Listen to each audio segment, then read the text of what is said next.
Hey, what's up guys? This is Anthony from Anthony's Customs, and for this video, we're going to be reviewing Alita Battle Angel.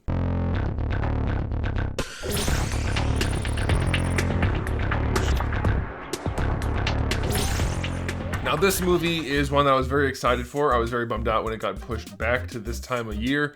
I was kind of worried that it was going to hurt the box office for this movie. And I think it might have. There's no way to say for sure, but it didn't perform as well as many had hoped. And a lot of people were predicting it would perform very poorly. So I'm not really sure why. There's a very weird type of controversy about this movie, which is kind of strange. We're not going to get into that too much because I just want to talk about the movie itself, give you guys an idea about it. Now this video is going to be completely spoiler free to the most extent possible without mentioning or while mentioning one thing, which I'll say at the very end. So if you really want to avoid that, I'll let you know when, but it's not really that much of a spoiler anyway, so don't worry too much about that. So this movie is generally just an adaptation of a manga slash anime. There was an anime from the manga, and it's pretty faithful. It's not faithful enough that you need to have seen the other stuff, like it, or watched or read or whatever the other stuff. I think anybody who wants to watch this movie should have no trepidation about the source material. It shouldn't be a problem at all. It does a good enough job of explaining everything within itself and leaving enough mystery to be very intriguing without being confusing. I think it shouldn't be a problem at all. While on the other hand, if you are a fan of the source material, I don't think it's going to be a problem for you either. I think you're going to like the changes they made for the most part. It's not exactly the same. There are definitely some changes, and some people won't like some things. There's only really one character that is significantly, at least as far as I took the character originally and here, significantly different, which is highly unlikable. We'll get into that. But otherwise, I think you're going to be okay with the changes and the way they did this story. Okay, so let's go ahead and get into the casting first. I really only want to talk about two main characters. One is Alita, the robot lady, and the other is Dr. Ito, the guy who helps her. I'm not going to get into the story at all because I don't want to spoil anything for anybody, just in case people haven't seen it yet. And all the other characters, they do a fine job in their roles. The actors do a fine job in their roles, but they don't really matter. Like, anybody could have played any of those roles pretty much and it would have been fine. But these two characters make the most impact on the movie. So of course we have Alita, but here's the thing about that. It's almost entirely CGI, obviously. So it's really just a voice acting. And I know that they did the dots and the put the CGI over the person's face. So she did do acting, but it's still CGI. So I don't know, but I do like what she did. Like, she did a good job. It suited the character perfectly, I think. But I don't know how much credit we can give to her and how much we can give to the animators, that kind of thing. But it was all good in terms of Alita. Now for Ito, I think Christoph Waltz, is that his name? Yeah, that's his name. Christoph Waltz did a really good job. I think he fit the role perfectly.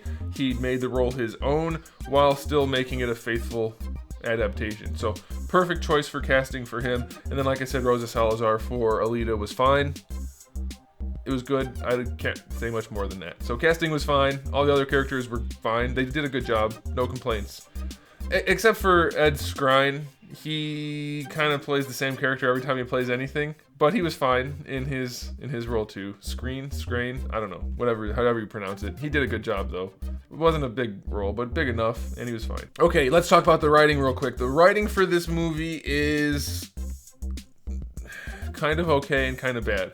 So the pacing for it is fine. I didn't have any trouble with the pacing. I thought they did a good job of, getting the action in, then the exposition, then whatever other stuff you want to get in there, and more action, and they just spread it out nicely. I didn't feel like any parts of it were really lagging or dragging or any kind of problem like that. However, there are two really significant problems for the writing for this movie. One is the dialogue. The dialogue is almost always bad. No matter how good the actor does in a certain role, the dialogue is bad. It's cringy enough in many places that even people who are used to cringy stuff in anime are going to be like, dang, that's cringy. It wasn't very good in most cases. So that's going to be a big knock for critics, for sure. We'll talk about the whole critic thing later. But I think anybody who's going to this movie to enjoy the movie, it's not going to kill the movie for you. You're going to notice it and you're going to be like, don't care for that, but you can look past it. I think that's what it's going to be for most people. Then the second bad thing about the writing is the whole romance part of it. I'm not going to get into it too much, but it is cringy as hell and highly unlikable. At least it was for me. And I'm not the type of person who's like, oh, I don't want any romance in anything. I hate it. It's an action movie, only action. I get it. You need to have a little bit of everything in a movie to make it well balanced and appeal to the broadest audience. And that's fine. And it could have been fine. But the way they did it, the way they developed certain characters, which I'm not going to get into specifically, but I'll mention Hugo being a really highly, incredibly annoying character. I'm not going to get into specifics, but I hated him completely almost from the start. And then as that relationship and that character developed, I hated him even more. And it was unpleasant for me. Those are the two biggest things. Now, is it enough to kill the movie? I don't think so. It wasn't for me, and I'm probably more critical than most people. So I think most people are going to be able to look past those things and enjoy the movie just fine. If you've seen it, though, let me know what you think about the whole Hugo situation without spoiling anything. Don't spoil it, please. Or if you're going to put spoilers in stars and then a couple of lines and then go ahead and do the spoiling after that. But let me know what you guys thought, because I hated that character and that whole story arc and all of that. Completely hated it. So cliche. Hated it. Okay, let's talk about the action. If you're a fan of action movies, this movie probably piqued your interest just a little bit when you saw the trailers, and I am here to tell you that it delivers. It has some really great action. Now, it's like somebody picked my brain and decided what exactly I wanted in an action movie and made it for me.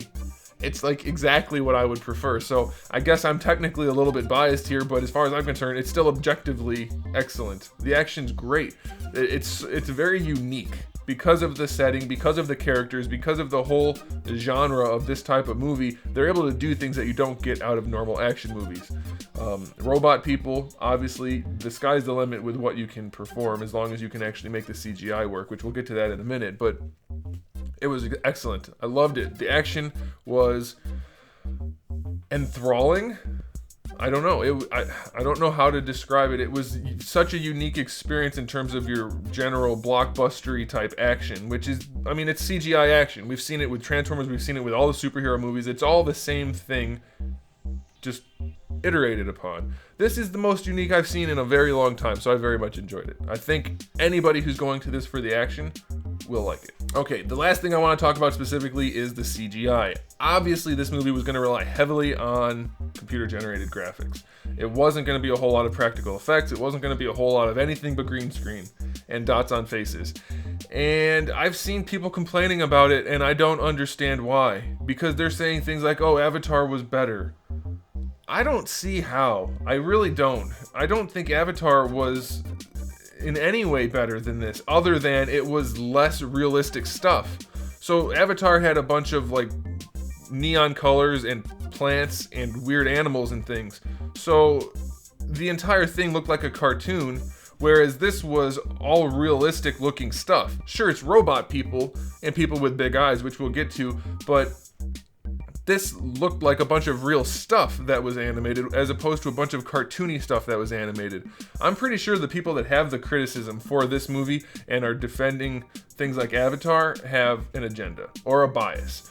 As far as I could see, and I pay attention to the special effects a lot, and I don't think this movie had any glaring issues. I thought it was fine. I mean, it was clearly a lot of CGI and it all looked really good. Really good. So I 100% say this movie was fine in the CGI department. I don't agree with anybody who says Avatar was better. Why are you even making that comparison, first of all? I guess just because of the James Cameron connection? I don't know. But lots of movies are heavily CGI like this one, so whatever. It's just it feels to me like there was an agenda from the start for people not wanting to like this movie, and then when the reviews started coming in from critics, like I said, some of it's true, like the writing, but the CGI, definitely not a valid criticism. I thought it looked fantastic. Maybe people are seeing it in 3D and the 3D is not strong, I don't know, but I saw it in regular 2D and it looked great. Fantastic. But now let's talk about the eyes. This falls under the CGI category. You're going to read a lot of reviews where people reference something called the uncanny valley. And if you're not an artist, you may not be familiar with this term. It is when something is trying to imitate a human. I don't know if it has to be a human, but in this case, we're talking about a human, so we'll just go with that. It's when something's trying to imitate a human, but can't do it accurately, so it's weird and kind of unsettling. Like those robots they keep showing, or like a couple months back, they kept showing these robots that are meant to be AI and have like facial animation and everything. It looks like a human, but it's freaking weird, and that's what the uncanny valley is. And people keep referencing that for this movie. It's not the right thing. It's not Uncanny Valley at all. She's not meant to look normal. She is meant to look the way she is meant to look. Fictionally, there's a purpose for it. I don't want to get into it again, but there's a reason she looks that way in the movie. But even if there wasn't a specific reason, they aren't trying to make her look like a human. It's not like when they put Paul Walker at the end of the one Fast and Furious movie after he was dead. That's an Uncanny Valley thing. Making a lady not look human specifically or purposefully is not the Uncanny Valley. And it works fine in the movie, especially once you understand why it's like that, which you will if you watch the movie. There's no issue. So anybody who mentions that, you can automatically discredit them, at least to some degree, because they don't know what they're talking about, both from the fiction standpoint and from the technical standpoint. Doesn't apply in either way. So those people are crazy, they're wrong, or maybe ignorant, I don't know, or they have an agenda. But it's not an Uncanny Valley situation, and it makes sense within the context of the movie, so there is no issue there. And you get used to her looking like that in about half a second, because everything is CGI and unrealistic anyway. She's walking around with a robot body, but people are complaining that her eyes are too big. It makes no sense to me. I think people are just nuts. So we'll leave it at that. Okay, I'm going to wrap up my general thoughts on this, and then at the very end of the wrap-up, I'm going to mention the thing which is spoilery. I'll let you know before I say it. So, I think this movie is about 90% awesome.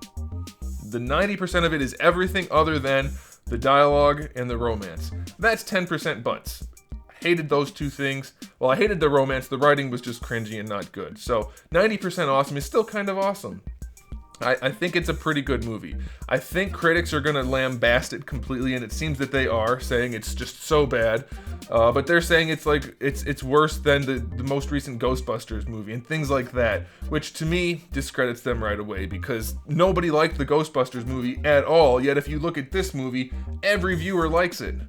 So I'm starting to think that Hollywood and the critics have agendas, believe it or not. And I don't think the critics understand movies that aren't really trying to say something. If they don't have some kind of social purpose, then the movie's not any good anymore. And I think that's a little bit of BS. So I think critics are probably going to not like this, especially as we go forward. But I think viewers are going to have a markedly different response. I think the average viewer is going to really enjoy this movie. It's not perfect. It is definitely flawed, don't get me wrong, but it is exceptionally entertaining, and it's very unique, and I don't think the viewers are going to have enough of a problem to give it a bad rating. I haven't checked recently, but I would bet Rotten Tomatoes reflects that. The critics are saying it's bad, viewers are saying it's good. We'll see how it goes. If you guys have seen it, let me know what you think in the comment section below. But I think if you haven't seen it, you really need to do yourself a favor and go see it. And this is where I'm going to get into the spoilery thing. It's very slightly spoilery. It's like a very general sense spoiler, so it wouldn't really bother me if someone told me this. But if you're that kind of person, you don't want to hear it, you can go ahead and click out now and come back after you see it. Okay, it sets up for a sequel, like completely Lord of the Rings style. Like, it wraps up its own stuff enough, but it sets up for a sequel, like, boom, we need a sequel to finish the story type of thing.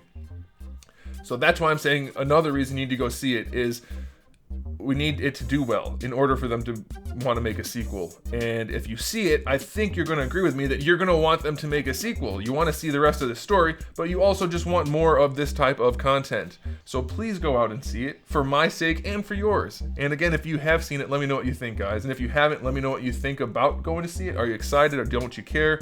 Why are you watching this review if you don't care? You know, whatever. Let me know in the comment section below. Make sure, though, you please don't post spoilers in the comment section without indicating it's a spoiler and giving a couple lines of space so someone isn't spoiled. All right? Okay. Thanks a bunch for watching this, guys. I really do appreciate it. If you liked the video, please give it a thumbs up. And if you didn't like the video, go ahead and click the thumbs up button anyway. Nobody will know. They won't judge you, and it'll help me out. So go ahead and do that, please. And I do have new content out like every single day, except for Wednesdays most of the time. And I've got thousands of other videos on the channel. So check out all of that good stuff. And in the meantime, keep watching or collecting. Again, it's the end of the video. Nobody watches this far into the video, so I can say whatever I want. But keep watching and collecting, and I'll see you guys next time.